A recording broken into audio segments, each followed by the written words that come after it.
Esto, ya como les mencioné, vamos a tocar lo que era el tema 10 de su teoría, que era trastorno de inicio de la infancia, y bueno, eso ya se va a ir desglosando porque hay de desarrollo, por traumas y todo eso. Y luego está la teoría 11, que es medicina psiquiátrica de urgencia, que son como que lo que considera urgencias médicas. Entonces vamos a iniciar con el primer tema, que es trastorno de inicio de la infancia. En sí, trastorno de inicio de la infancia son como que los trastornos de neurodesarrollo, que tenemos acá, de neuro. Y bueno, ya son el grupo de afecciones con inicio en el periodo del desarrollo, o sea, es decir, en que el niño empieza a desarrollarse, es en la etapa de la niñez. Esto se manifiesta de manera precoz, bueno, en el desarrollo, ¿no? Y como les dije, como es en la parte de la niñez, puede iniciarse incluso antes de la primaria. Y bueno, hay que saber de que puede producir lo que es déficit del desarrollo y también deficiencias del funcionamiento social, social, académico y también el ocupacional, ¿no? Entonces, bueno, estas son como que formas de llamar el trastorno de inicio de la infancia. El DSM-4 lo llamaba trastorno de inicio de la infancia en niñez y adolescencia. Luego en el DSM-5 pasó a llamarse a desórdenes del neurodesarrollo. Hay que saber que el DSM-5 es lo que usamos ahora. Y el CIE-10 lo llama trastornos del desarrollo psicológico, ¿no? Así que si ven cualquiera de estos nombres, bueno, estaríamos hablando de lo mismo que sería el trastorno de inicio de la infancia, ¿no? Eh, ¿Cuáles son estos trastornos? Tenemos la discapacidad intelectual y trastorno del desarrollo intelectual, el trastorno de la comunicación, trastorno de espectro autista, trastornos específicos del aprendizaje y, bueno, trastornos por déficit de atención con hiperactividad, el TDAH. También está el TDAH. Luego es el trastorno del desarrollo de la coordinación y función motora y trastornos por tics. Em,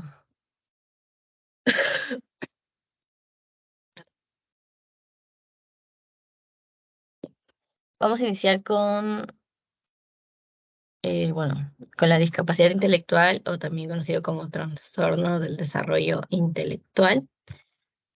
Este va a tener lo que son limitaciones significativas, tanto de funcionamiento intelectual como una conducta adaptativa, ¿no? El cómo resolver los problemas, resolver los momentos de estrés y eso.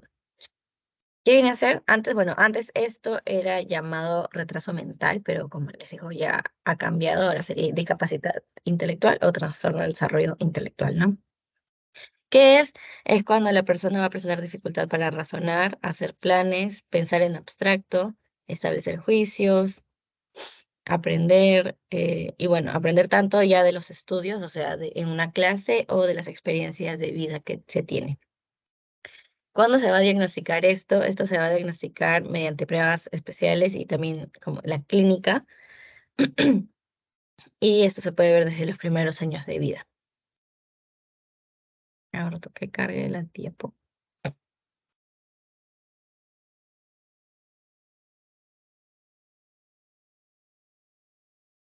En sí, ¿por qué se considera como una problemática?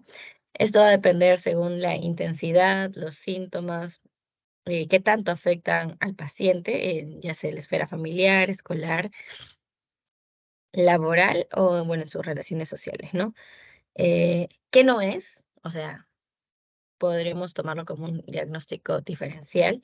Esto no va a ser ninguna forma de autismo, tampoco alguna forma de desempeño intelectual limítrofe o algún trastorno específico de aprendizaje, ¿no? Entonces, eso por parte del trastorno de desarrollo intelectual. Ahora, el trastorno de la comunicación. Aquí va a haber lo que es la dificultad para comunicarse, a pesar de tener la capacidad de hacerlo, ¿no? O sea, de acuerdo a su edad.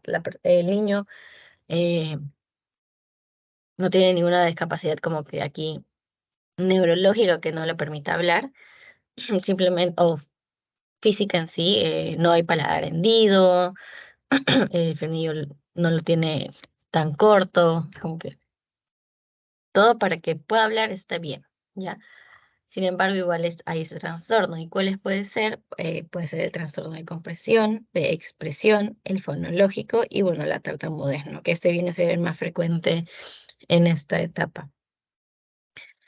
¿Qué es cada uno? El trastorno, bueno, de fluidez o también conocido como tartamudez es la prolongación del sonido, ya sea de consonantes y sílabas, y, bueno, la repetición de estos sonidos y sílabas, ¿no? Esto, si quiere decir tiene, va a decir como que tiene, y empieza ahí, se da la repetición. Así que cuando hablamos de tartamudez, vamos a hablar de repetición, ya sea de sonidos o sílabas. Luego es el trastorno del lenguaje, que es dificultad persistente con la adquisición y el uso del lenguaje, ya sea cualquier forma de lenguaje, ya sea escrito, signos o hablado. Luego está el trastorno fonológico, que es la dificultad de la producción fonológica, ¿ya? Ejemplo, la palabra es niño, pero dice iño. Es por la dificultad que capaz tenga para decir la N. Por ejemplo, también aquí lo más común es lo de la dificultad para decir la R. Luego es el trastorno de comunicación social, dificultades en el uso social de la comunicación, ya sea verbal o no verbal. O sea, verbal, lo hablado, y lo no verbal, las señas, ¿no? Hablado. Sí.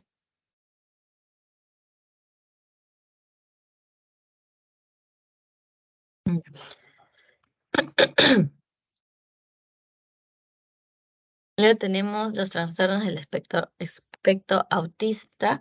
Esto es conjunto de diferentes trastornos. Es con un desarrollo crónico que puede ir de leve a grave, de cuáles vamos a hablar aquí, porque cuando hablamos de trastorno del espectro autista no simplemente es acerca del autismo, ¿no? Sino como que este tiene sus tipos. Que está el autismo en sí, el síndrome de Asperger, trastorno generalizado del desarrollo no especificado. Y, bueno, aquí tenemos,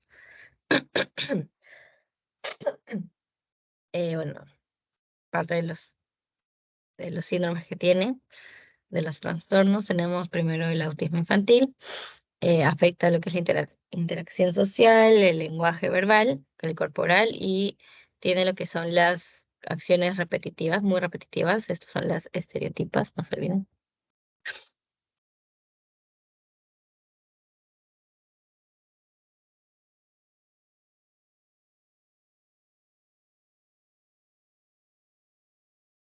Las estereotipas. Ya, luego está el síndrome de Asperger, que, bueno, aquí los pacientes no son capaces de interpretar estados emocionales de las demás personas. También tenemos el síndrome de Rett. Es un retraso en sí en la adquisición del lenguaje y coordinación motriz. Trastorno de desintegración infantil. Aparece un proceso súbito, crónico, regresión profunda y desintegración conductual. Luego es el trastorno generalizado del desarrollo no especificado. Aquí hay dificultad de la comunicación, de la socialización y comportamiento. Como podemos ver, cada uno de estos tiene como que en común de que hay este déficit o retraso en lo que es la socialización o comunicación en sí. Y, bueno, todos estos pertenecen a lo que es el trastorno del espectro autista.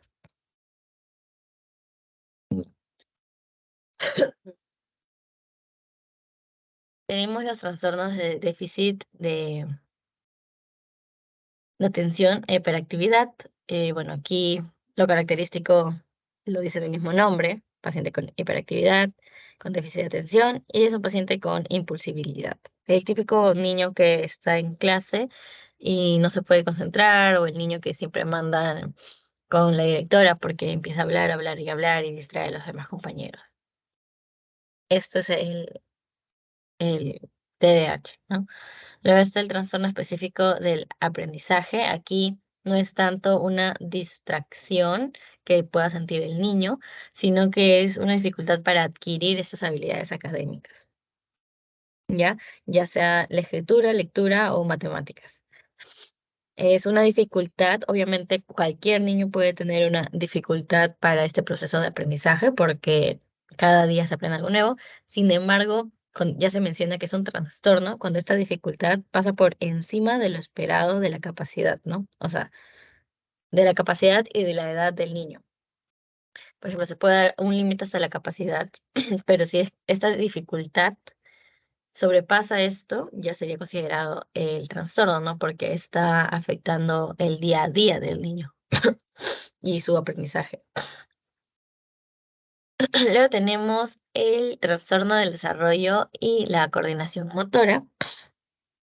Aquí es como que el retraso en el desarrollo para sentarse, gatear y caminar. Esto lo vamos a evaluar según hitos del desarrollo.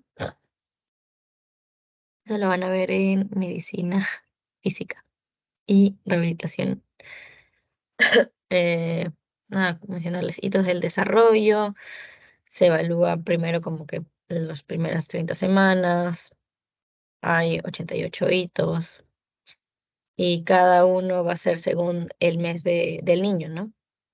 Porque se supone que cada mes, no sé, en el primer mes, sí, cada mes debe como que hacer algo nuevo, ¿no? En el primer mes aquí no controlan, no hay control cefálico, o sea, levantas al niño y la cabeza se puede caer. Sin embargo, ya en el tercer mes ya debe haber este control cefálico, ¿no?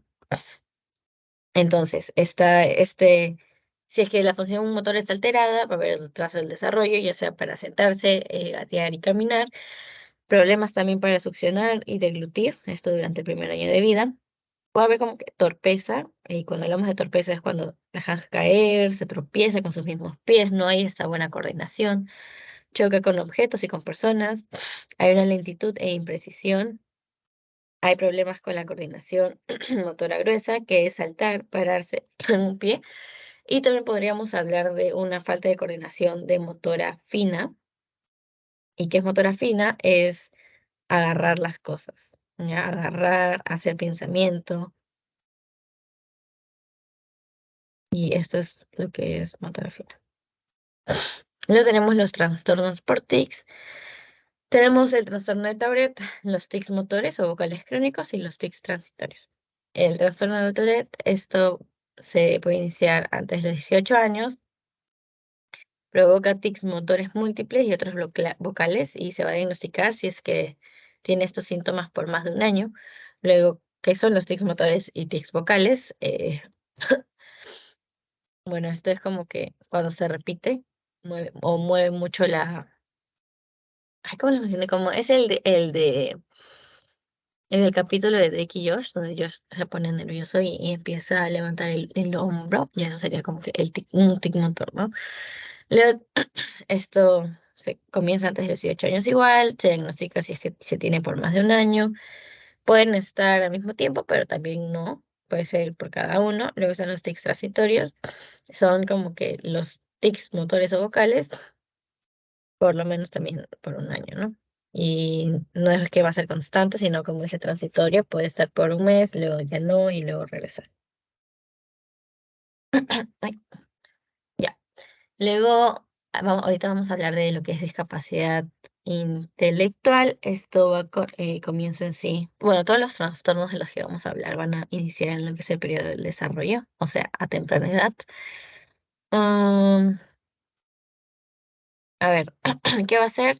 Bueno, hay deficiencias de funciones intelectuales, de las cuales vamos a hablar el razonamiento, la resolución de problemas, una planificación, el pensamiento abstracto, dificultad para el aprendizaje académico a partir de experiencias, y bueno, lo que hemos hablado al inicio, ¿no? Esto se va a evaluar clínicamente y con pruebas de inteligencia. También están las deficiencias del comportamiento adaptativo, también inicio de deficiencias intelectuales y adaptativas, y bueno. Este déficit puede depender de una lesión, enfermedad, anormalidad que existió antes de los 18 años. Se da desde un inicio y bueno, pasa desapercibida al inicio, pero se puede empezar a evidenciar mediante pasan los años. Luego está el deterioro de la capacidad para adaptarse, que era como que el síntoma que les dije. Esto va a ser como que una limitación al menos de 2 de estas 10 áreas que vamos a presentar acá. El área de la comunicación, autocuidado, ya sea los hábitos de higiene, la vida hogareña, las habilidades sociales, el uso de la comunidad, es decir, el cómo se desarrolla en la comunidad, cómo se relaciona con su entorno, la autodirección, la salud y seguridad, lo académico, el trabajo y las actividades de tiempo libre. Al menos 2 de estas tienen que estar afectadas para que se empiece a considerar una discapacidad intelectual.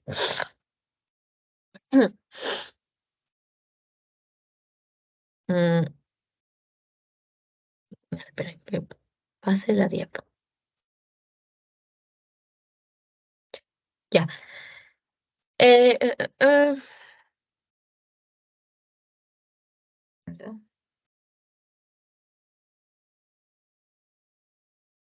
Ya. Bueno, hay tipos de discapacidad intelectual. Vamos a tener la leve, la moderada, la grave y la profunda, ¿sí? Ya. La leve, el IQ va a ser de 50 a 69, va a haber fracaso escolar, bajas notas, problemas en los cursos, más que nada siempre se ve esto en matemática, incapacidad para alcanzar una estructura de pensamiento, independencia completa para el cuidado de la persona, problemas de lectura y escritura. El lenguaje en sí no presenta anomalías importantes. Aquí el lenguaje lo podemos encontrar normal, pero igual como que vamos a ver la característica de que el niño va a tener bajas notas.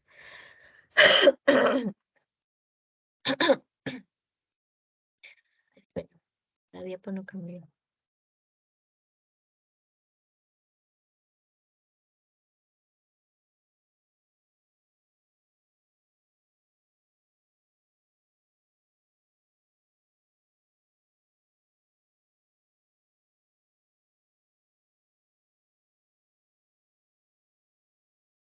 Dios. Ya. Luego está el moderado. Vemos que el sigue de 35 a 49, va bajando. Aquí hay lentitud del desarrollo, tanto de la comprensión como el uso del lenguaje. Al niño le cuesta entender lo que se están refiriendo los demás y bueno, también le va a costar expresarse, ¿no? Este retraso de la adquisición de capacidades del cuidado personal y de las funciones motrices puede realizar sí trabajos prácticos, pero estos deben ser sencillos, ¿ya? Y en sí, sí hay un desarrollo normal de la capacidad social. Luego tenemos la discapacidad intelectual grave, aquí el IQ es 20 a 34. Ya hay un grado marcado de déficit motor. Hay otros déficits que pueden indicar la presencia del daño o una anomalía en el desarrollo del sistema nervioso central. Pensamiento prevalece a nivel preparatorio, es muy concreto en sí, hay un lenguaje asintáctico y el lenguaje es incoherente. Aquí ya que el niño vaya a la escuela va a ser imposible, tanto porque no sabe cómo desarrollarse socialmente, ¿no? Luego, por último, está la discapacidad intelectual profunda, cuando cuando el IQ es menos de 20. Aquí totalmente incapacitados para comprender órdenes, hay una movilidad restringida, totalmente inexistente, no controlan los esfínteres, hay formas muy rudimentarias de comunicación no verbal. Puede ser como, no sé, esos niños que, no sé, o sea, por ejemplo, cuando piden algo, algunos suelen como que acercarse, ver o lloran, ¿no? Otros, como que cuando hablamos de una forma muy rudimentaria, es aquellos niños que empiezan a golpear todo, se empiezan a golpear a ellos mismos como para llamar la atención. Luego está la capacidad muy limitada para cuidar sus necesidades básicas y, bueno, si van a requerir ayuda constante. En este caso suelen ser dependientes del cuidador. Ahora vamos a ver el trastorno del espectro autista.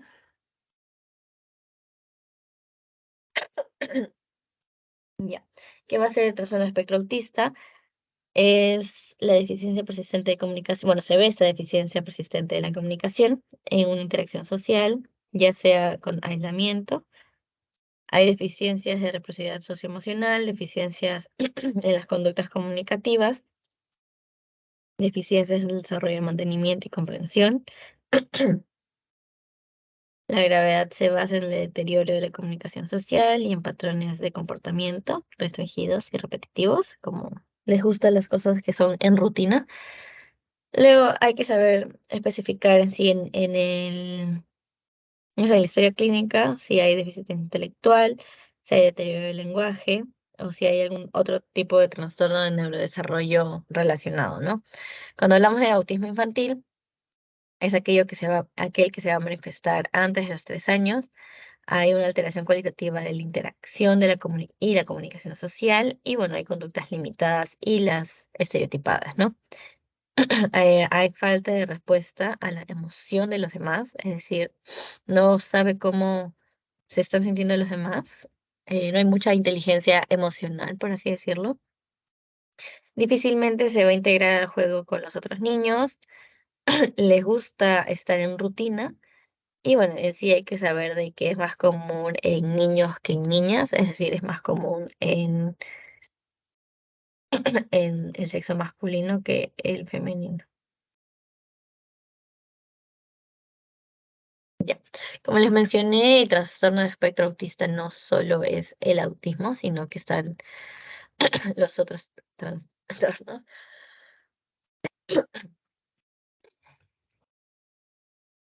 Tenemos el trastorno de Asperger, que en sí podría ser considerado como un autismo leve. La característica discriminante va a ser que hay una alteración de la interacción social y bueno, igual las conductas estereotipadas, pero aquí no va a haber un retraso en el desarrollo cognitivo.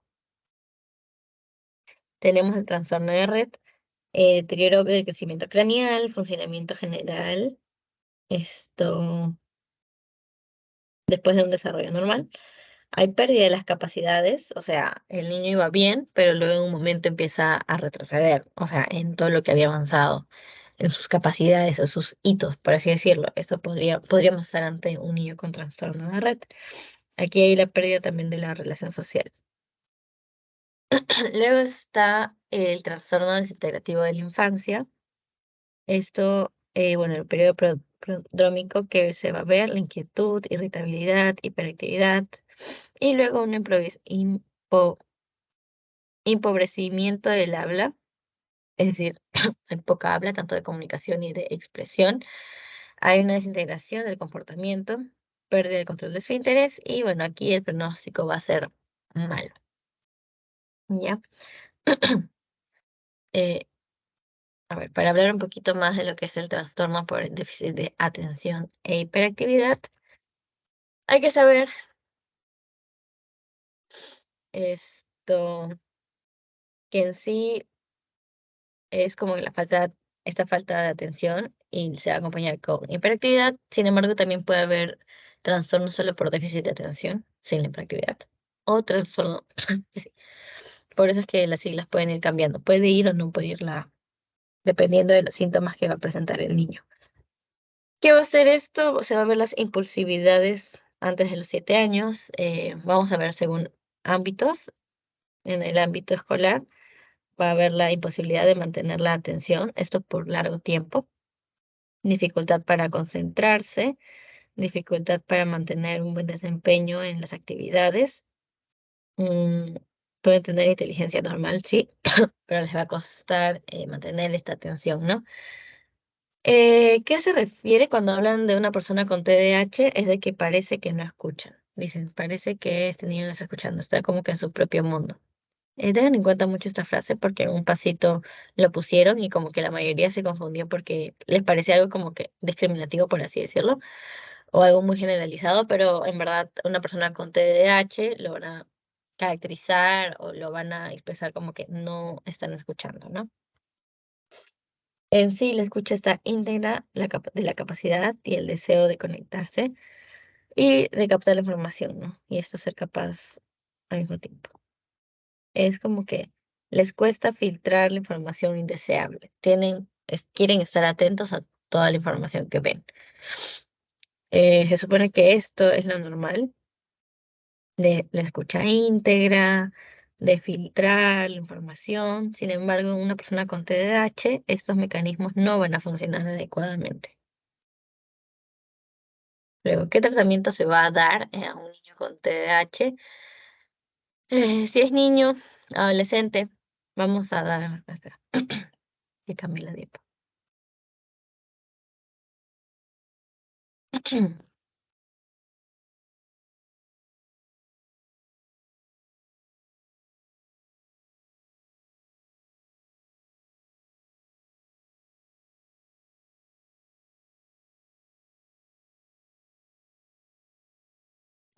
Para el tratamiento, bueno, hay que saber que es multidisciplinario, también educativa.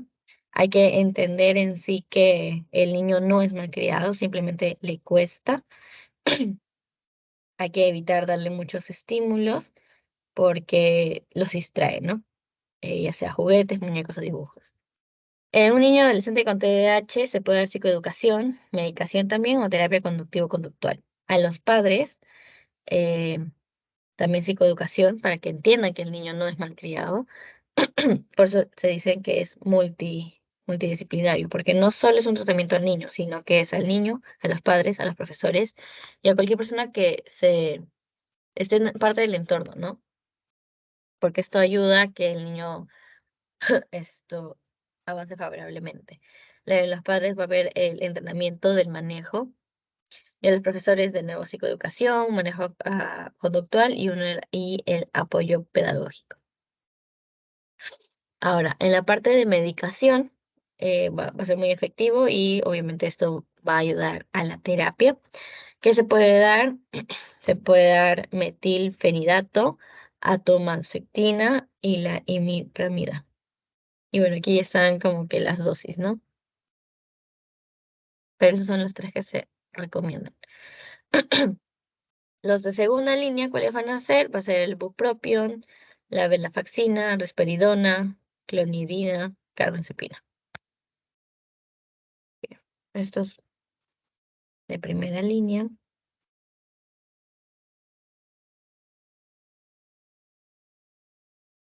Ahora vamos a ver los trastornos del aprendizaje.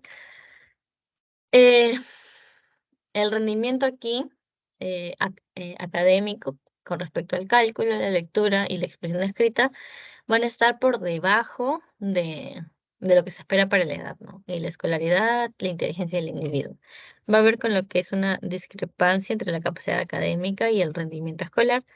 Pueden haber diversos trastornos, ya sea trastorno de la lectura. Aquí el rendimiento de la lectura está por debajo de lo esperado. En sí, todo de los trastornos va a estar, como les mencioné hace un rato, por debajo de lo que se espera para la edad. Ya. El funcionamiento deficitario, la lectura ya sea en silencio o en voz alta, palabras individuales, palabras en un contexto, también dificultad de descodificación, ya sea por comprensión o rapidez. Luego es el trastorno de cálculo. Tenemos el de la lectura, cálculo y expresión escrita. En el cálculo, deficiencia de la realización de cálculos matemáticos, orales o escritos, o la comprensión y aplicación de conceptos matemáticos. En el de expresión escrita hay una discrepancia entre el potencial intelectual y los resultados de la evaluación de escritura. También hay una deficiencia del control motor o planificación que afecta a la legibilidad, al deletreo, a la sintaxis, la gramaticalidad, una ideación y formulación.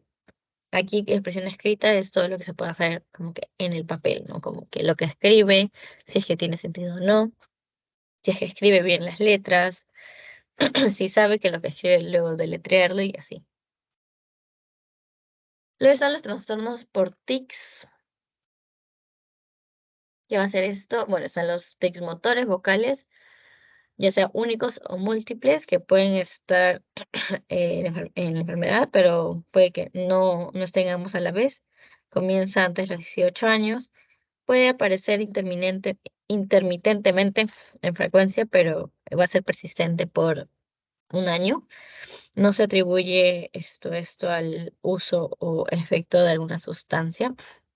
Y bueno, también están esto es por los trastornos de tics motores o vocales persistentes, crónicos. O sea, son sus características.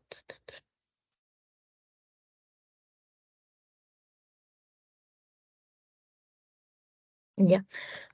Ahora vamos a hablar acerca de los trastornos relacionados con traumas y factores de estrés en el niño. El primero al mencionar es el trastorno de apego reactivo.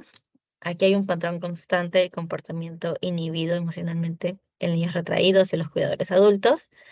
Características: niño raramente o muy pocas veces busca consuelo. Niño raramente, muy pocas veces se deja consolar. Hay una alteración social y emocional. Hay una reacción social emocional mínima, afecto positivo limitado, episodios de irritabilidad, tristeza o miedo.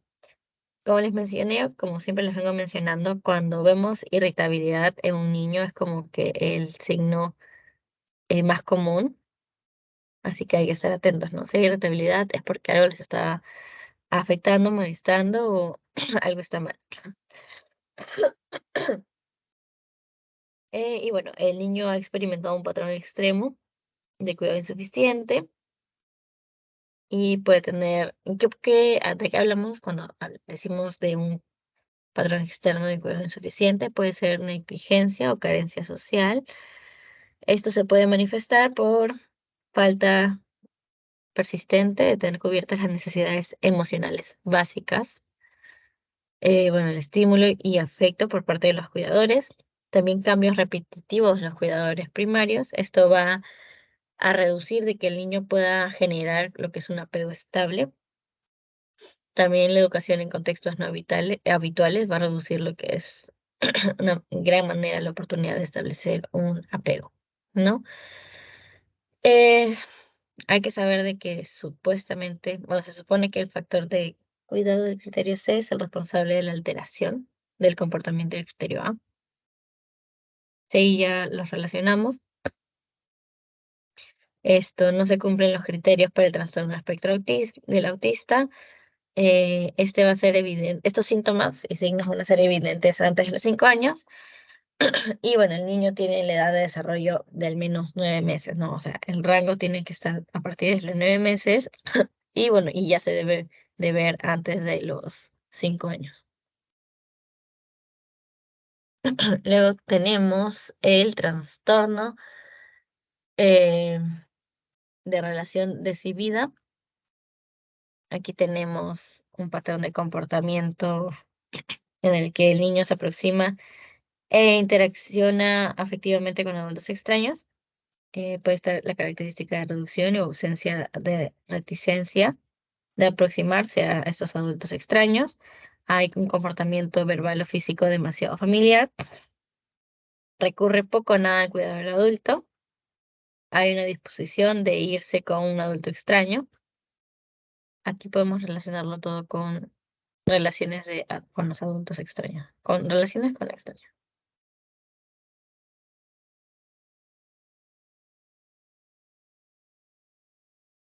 En sí, el criterio A no se va a limitar porque puede haber impulsividad. El niño ha experimentado patrón extremo también de cuidados insuficientes, de nuevo negligencia o carencia social, cambios repetitivos de cuidadores y educación en contextos no habituales. Todo esto porque va a afectar lo que es el desarrollo de un apego, de un apego correcto. ¿Ya? Luego tenemos el trastorno del estrés agudo. Tenemos va a haber una experiencia directa de un evento traumático, presencia directa de un suceso ocurrido a otros, presencia de síntomas de intrusión asociados a un suceso, alteraciones negativas cognitivas del estado de ánimo, evitación persistente de estímulos asociados al evento traumático, alteración importante de la alerta y reactividad asociada al suceso traumático, de 3 a 1 mes después de exposición. Y esto. Bueno, y aquí un cuadro como que comparativo podemos ver acerca de dificultad específica del aprendizaje. Tenemos dificultades para adquisición de estas habilidades académicas, ya sea en la escritura, lectura, matemáticas, dificultad por encima de lo esperado, según la edad. En los trastornos de comunicación vemos la dificultad para comunicarse a pesar de tener la capacidad de poder hacerlo. Aquí está el trastorno de comprensión, de expresión, el fonológico y la tartamudez. Luego está la discapacidad intelectual, una limitación significativa del funcionamiento intelectual y de una conducta adaptativa. Esto va a implicar lo que es el retraso global del desarrollo. Puede ser leve, moderado, severo y grave. Todo esto lo vamos a ver según el rango de IQ. Luego está el trastorno del espectro autista, conjunto de diferentes trastornos del desarrollo crónico. Como vimos, ir de leve a grave. Tenemos el autismo, síndrome de Asperger y trastorno generalizado no especificado, también es el síndrome de Rett. Luego tenemos el trastorno de déficit de atención e hiperactividad, síntoma principal, hiperactividad. Hay déficit de atención y también puede haber un niño con impulsividad, es decir, niño impulsivo. Esta es la primera parte. Ahora vamos a pasar al tema 11, que es de urgencias psiquiátricas. Así que un ratito. Ya. Este también más que nada es en plan resumen. Vamos a ver las características generales. Hay que conocer que es una urgencia psiquiátrica. Eh, hay que saber de que es de aparición súbita y repentina, en la que el trastorno, el pensamiento y afecto de la conducta es disruptivo. Y bueno, el paciente, la familia y la sociedad se considera que necesitan una atención inmediata.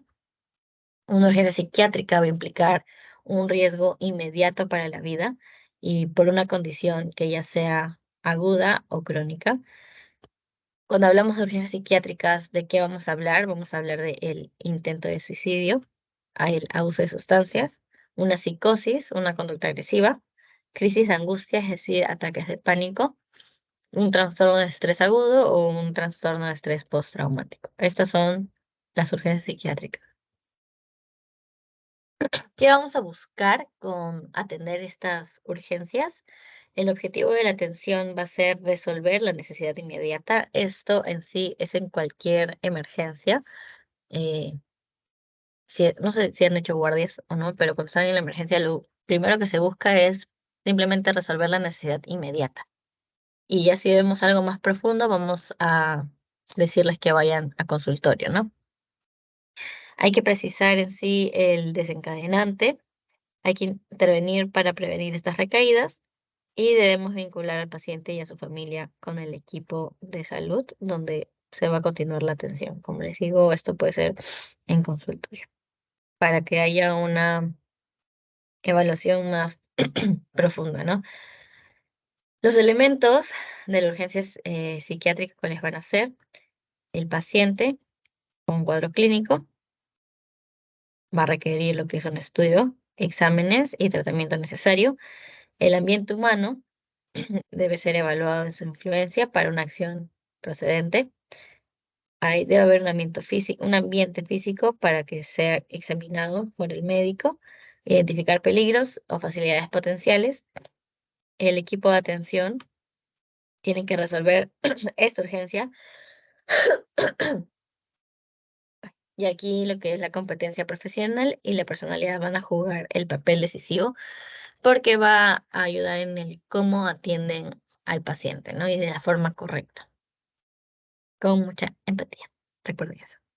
Entonces, ¿cuáles son los cuidados y tipos de intervención en las urgencias psiquiátricas?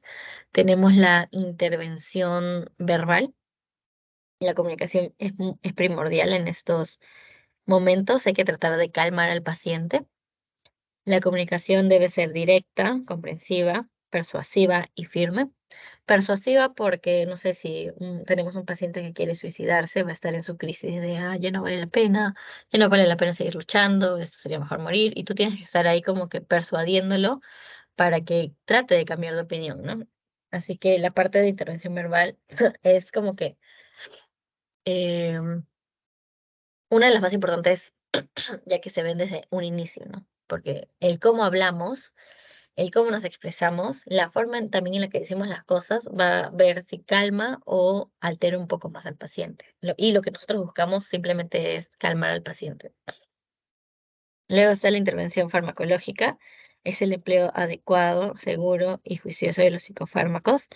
Va a ser indispensable el conocimiento cabal de la psicofarmacología. Luego tenemos la intervención física.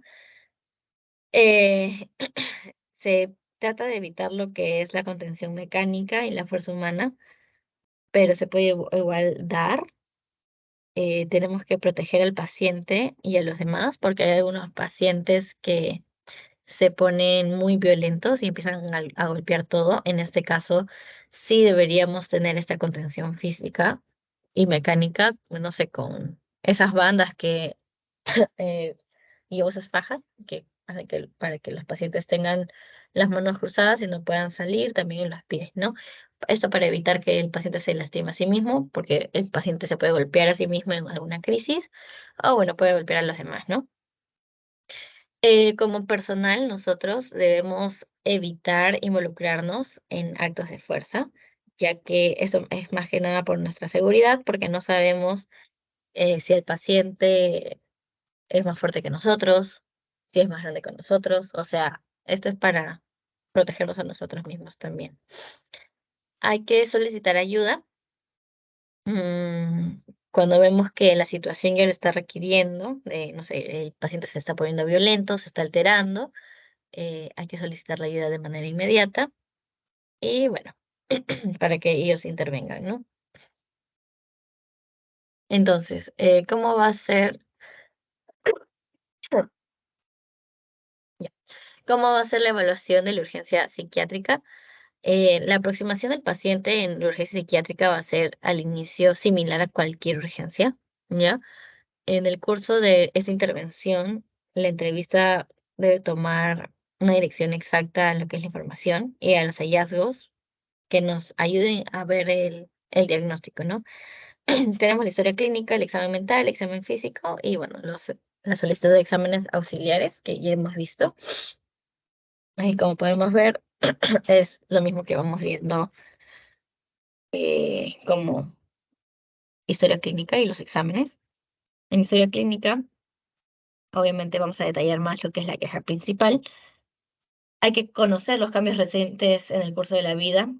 Hay niveles de ajustes anteriores, ver si hay consumo de drogas, historia anterior de enfermedades médicas, ya sea psiquiátricas, y que si hay psiquiátricas, ver si está tomando algún tratamiento y si es que se está funcionando. También vamos a preguntar acerca de la historia familiar y la historia personal. Tenemos el examen mental, debemos realizarlo de forma completa. Tenemos el examen físico y bueno, en casos difíciles debe ser realizado de manera inmediata. Y por último, vamos a hacer la solicitud de exámenes auxiliares pertinentes. Tenemos ahora lo que es las disposiciones y el tratamiento que se puede hacer.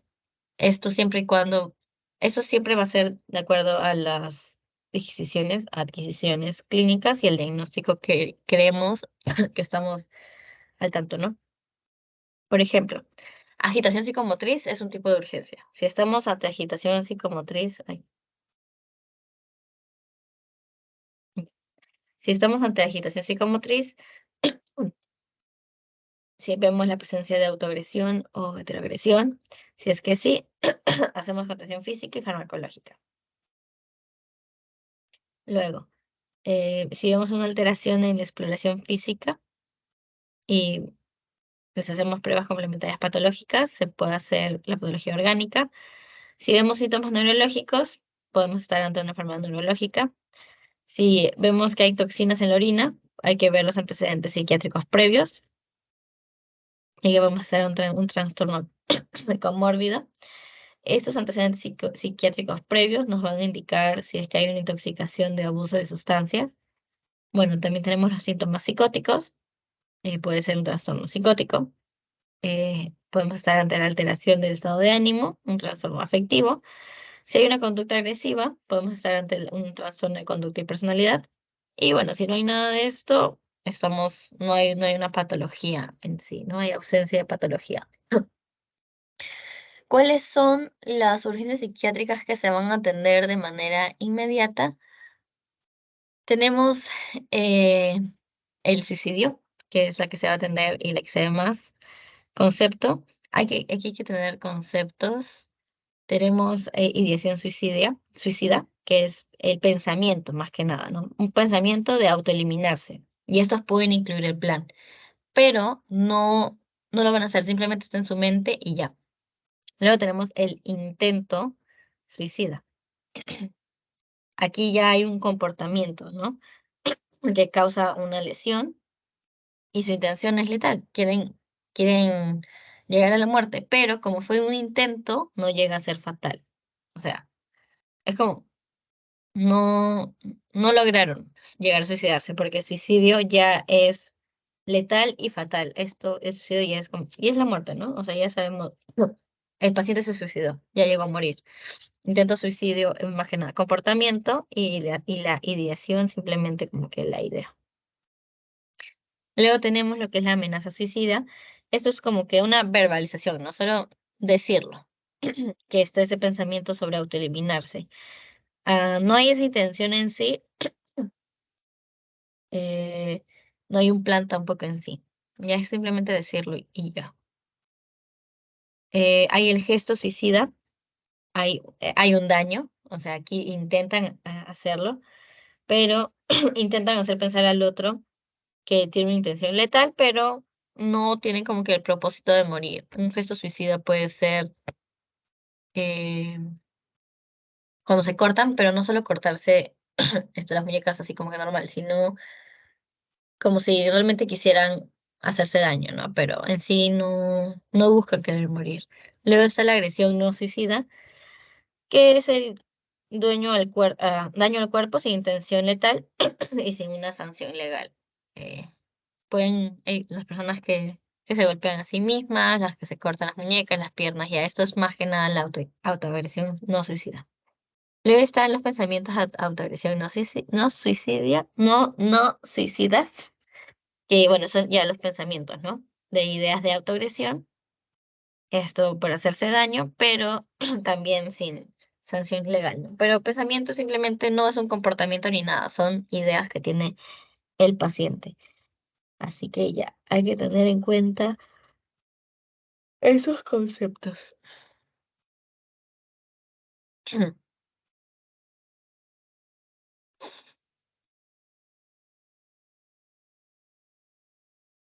Hablando,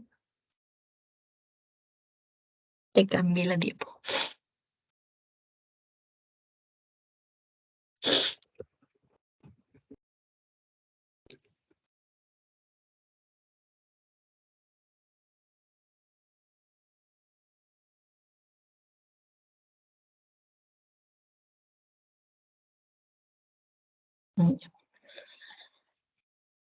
Paciente suicida, las ideas, amenazas y el intento de suicidio van a ser las causas importantes de su urgencia.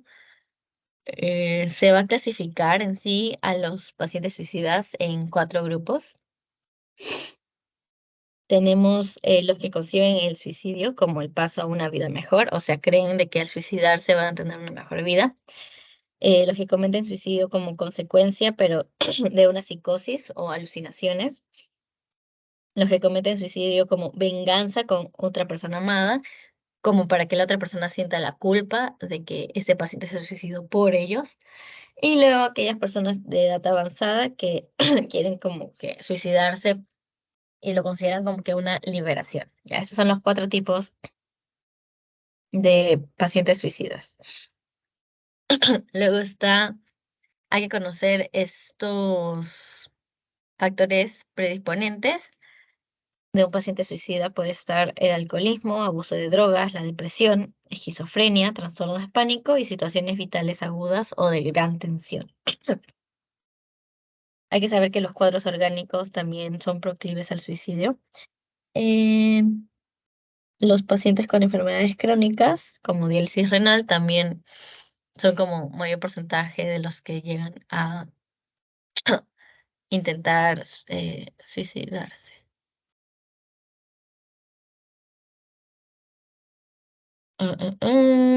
Ya. Aquí como resumen tenemos para conocer los factores protectores y los factores de riesgo. Los factores protectores tenemos el sentido de responsabilidad, la red de apoyo social, es decir, la familia, amigos. Luego está la presencia de niños. ¿Por qué? ¿Por qué es que la presencia de niños puede ser un factor protector? Porque esto consideran como que ven una vida mejor, o sea, ven que hay futuro, ¿ya? Puede haber futuro también si es que la persona es responsable de estos niños, no quieren dejarlos solos, dejarlos solos. Es por esto que se considera como factor protector. Luego están los factores de riesgo, que ya persona que ha intentado previamente suicidarse, la desesperanza, las enfermedades médicas y, bueno, enfermedades crónicas. Ah, ah, ah. A ver, un rato.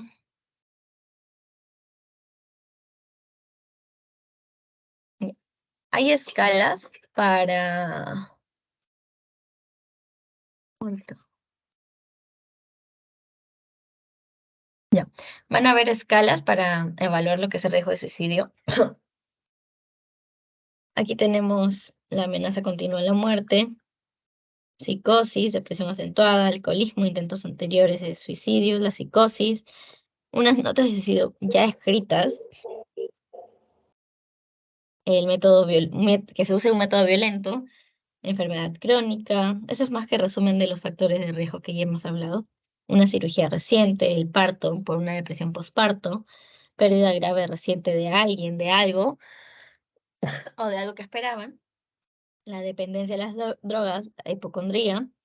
Esto le da por encima de 45 años y más que nada el sexo masculino. La homosexualidad, esto más que nada por aún el estigma que se puede tener y la discriminación que se puede tener aún por parte de esta población. La depresión leve, aislamiento social, el desajuste económico, la ruina económico y ausencia de la ganancia, esto es secundaria aparente. Como podemos ver, estamos yendo aquí como que de lo más grave a lo más leve. Y como por así decirlo, de lo más común a lo ya menos común. ¿Cuándo se va a realizar la hospitalización en sí? Cualquier intento suicida, esto se tiene que hospitalizar, ¿no? Porque ya digamos, ya viene el paciente por haber tomado un montón de pastillas, le hacemos ya su limpieza gástrica, le decimos ya, le damos de alta. Le damos de alta, regresa a su casa y capaz vuelve a intentar suicidarse, así que obviamente debemos evitar eso. Por eso una persona que intenta suicidarse se tiene que quedar en observación, hospitalizado. Entonces, ¿cuándo no vamos a hospitalizar? Cuando hay un pensamiento obsesivo que sabemos que puede tranquilizarse. Si es que este intento fue manipulatorio, es decir, para manipular a otra persona, realmente no quieren suicidarse, simplemente querían manipular a la otra. Y si es que el paciente manifiesta arrepentimiento. ¿Qué vamos a hacer en este caso? Obviamente no vamos a dejar que se vaya como sin nada a su casa, pero tenemos que enviarlo a consulta externa con psiquiatría. ¿Cuándo vamos a hospitalizar? Cuando fue un intento de suicidio serio, cuando no muestran arrepentimiento, siguen creyendo que morir es la mejor opción, cuando tienen sentimientos de culpa y expresan que estarían mejor muertos, ancianos con enfermedad crónica, pacientes con alucinosis alcohólica, los esquizofrénicos con alucinaciones auditivas que les ordenan que se maten. Y aquí la atención médica y los cuidados generales se tienen que dar. El paciente con ideación o intento suicida necesita lo que es mucha ayuda, cuidado y empatía y simpatía. Hay que saber que no tenemos que criticarlo, no tenemos que hacer ningún tipo de juicio y la actitud del médico en esta parte tiene que ser de esperanza, decirles de que todo que esté tranquilo y que todo lo vamos a ayudar y que todo puede llegar a mejorar. Vamos a hablar acerca de las técnicas de entrevista. Esto en urgencia, hay que saber de que tenemos que garantizar la intimidad. No se debe tener miedo de interrogar a los pacientes sobre estos pensamientos suicidas. Hay que tratar de buscar la mayor información posible. Hay que ofrecer ayuda de manera empática y no criticar. Debemos incluir a la familia, a los amigos, esto para que nos den mayor información y de alguna forma también apoyar emocionalmente a nuestro paciente. ¿Cómo vamos a preguntarle? Estas pueden ser algunas preguntas que se puede usar. ¿Se siente infeliz o desvalido? ¿Se siente desesperanzado? ¿Se siente incapaz de enfrentar cada día? ¿Siente la vida como una carga? ¿Siente que la vida no merece vivirse? ¿Siente deseos de cometer suicidio? ¿Ha hecho planes para terminar con su vida? Eh, si es así, ¿cómo es que planea hacerlo? Si es que tiene en su poder píldora, armas o algún otro medio para suicidarse, y si ha considerado cuándo es que va a hacerlo. O sea, hay que ver si es que ya tiene en sí el plan, todo planificado para suicidarse, ¿no? Y obviamente ahí vamos a intervenir. Ya, esto es como un cuadro resumen acerca de los factores de riesgo, los factores protectores, las características de esta ideación suicida. Hay que saber y evaluar si es que hay planificación, si hay una evolución, si hay una frecuencia, si hay valoración e intensidad y determinación. También están las características del intento suicida, si hay desencadenantes, hay que evaluar la intencionalidad, hay que evaluar la letalidad de la conducta. Y bueno, también está lo que es la evaluación clínica, ver el nivel de conciencia y su capacidad mental, si es que utiliza drogas, y entre otros, y luego está, bueno, el tipo de conducta suicida, ¿no? Está la ideación suicida, la comunicación o la conducta simplemente suicida.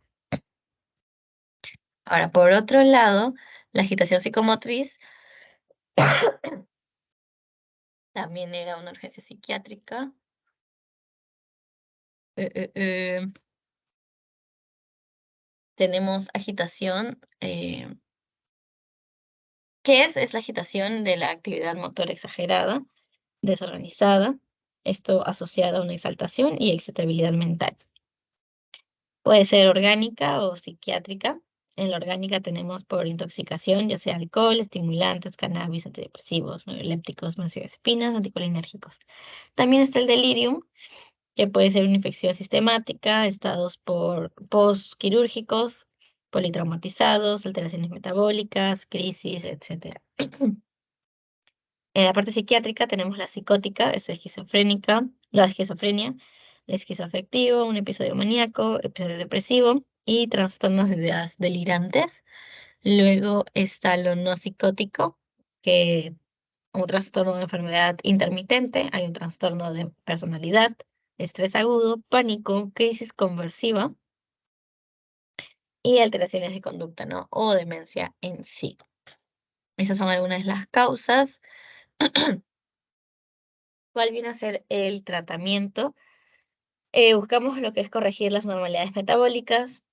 Tenemos que tratar las causas orgánicas específicas, ya sea como paciente hospitalizado o en consulta externa. Debemos reevaluar el estado físico y mental del paciente. Debemos iniciar tratamiento específico para el trastorno mental subyacente. Como medicamento, farmacoterapia que vamos a dar en esta agitación psicomotriz, podemos dar aloperidol, que es lo principal. También puede ser risperidona, alonzapina, ala- alanzapina y diazepam y lorazepam. También se puede indicar. Eh, eh, eh, eh.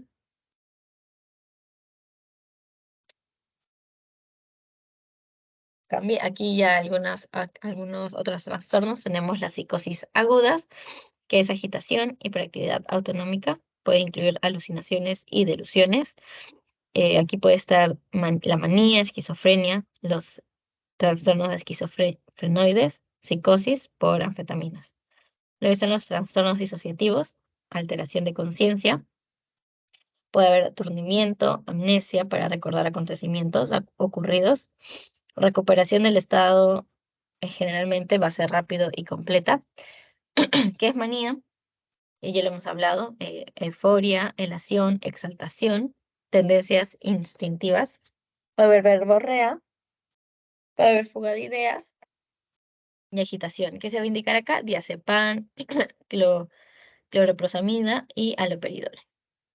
En demencia vemos ya sea que estén agitados o agresivos, no hay indicación de barbitúricos y se puede utilizar haloperidol, diazepam y la tiroxidacina. Simplemente son conceptos porque no lo tocan mucho y bueno, manía en sí es algo que hemos visto ya desde uno de los primeros temas, ¿no? Ahora, una crisis de ansiedad y pánico también es parte esto. Ya, que cambié. Ya, una crisis de ansiedad y pánico también es parte de una urgencia médica.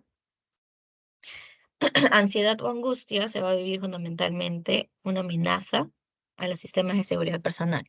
Se atiende porque se tiene miedo de que la persona se haga daño a sí misma. ¿Cómo se va a sentir? Va a sentir opresión, desosiego, tensión nerviosa y una amenaza, ¿no? Pueden haber manifestaciones neurovegetativas, paciente con midriasis, palidez facial, sudores, taquicardia, taquipnia, diarrea, sequedad de boca, disminución de apetito, insomnio e hipertensión e hipoglucemia.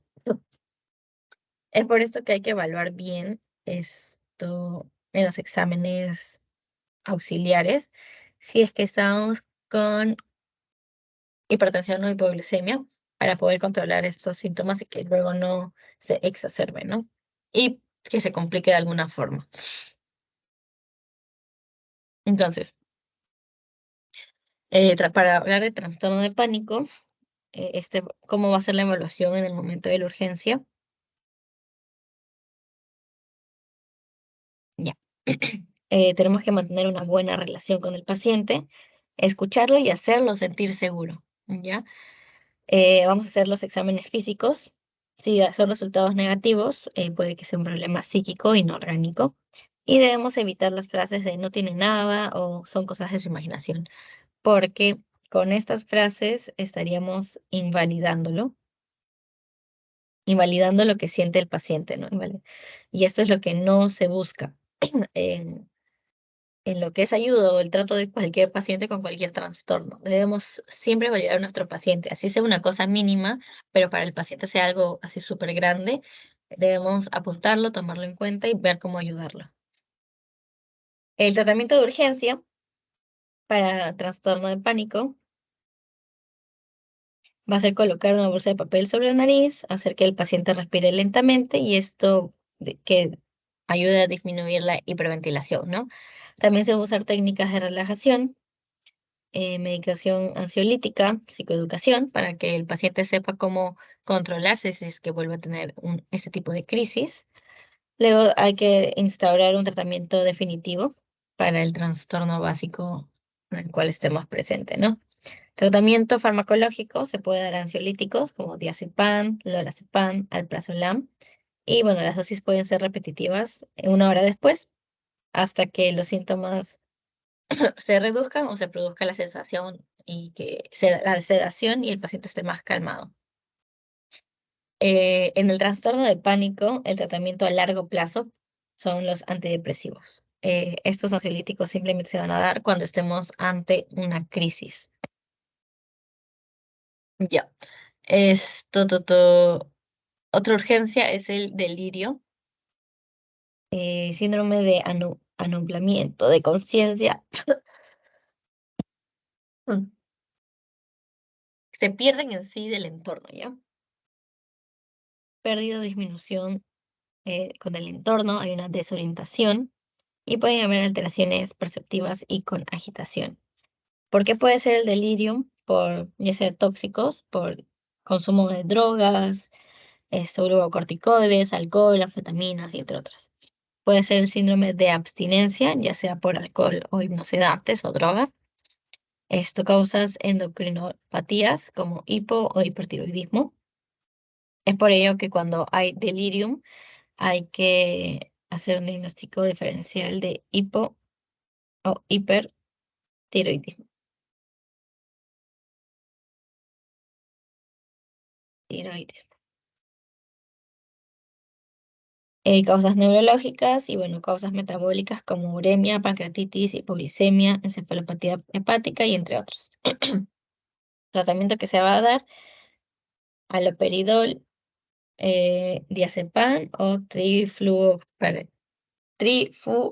trifluoperacina. Luego tenemos el alcoholismo y ya estamos a nada de acabar. El alcoholismo, eso puede ser trastornos crónicos hepáticos, cerebrales, cardiovasculares, mm, también por deficiencias nutricional, y estos suelen ser proclives a las infecciones. Va a haber anormalidades de las conductas, psicosis asociadas por hipoglicemia y hemorragia subaracnoidea. Hay que ver lo que la embriaguez patológica. Va a haber una conducta compulsiva, furiosa y desorganizada. Aquí debemos sedar al paciente e indicar una restricción física transitoria. Hay que diferenciarlo con delirio tremens, que, bueno, aquí se van a atender las carencias nutricionales. Delirio tremens se ve más que nada por la abstinencia, que se va a dar tratamiento clorpromacina, tiradacina, tiamina, lorazepam, y, bueno, esto hasta que cede el cuadro del paciente. Luego está la alucinosis alcohólica, que puede experimentar un riesgo de suicidio u homicidio, así que se debe internar al paciente, esto para evitar el daño tanto a sí mismo como a los demás. Y, bueno, se va a utilizar neuroelépticos como el haloperidol.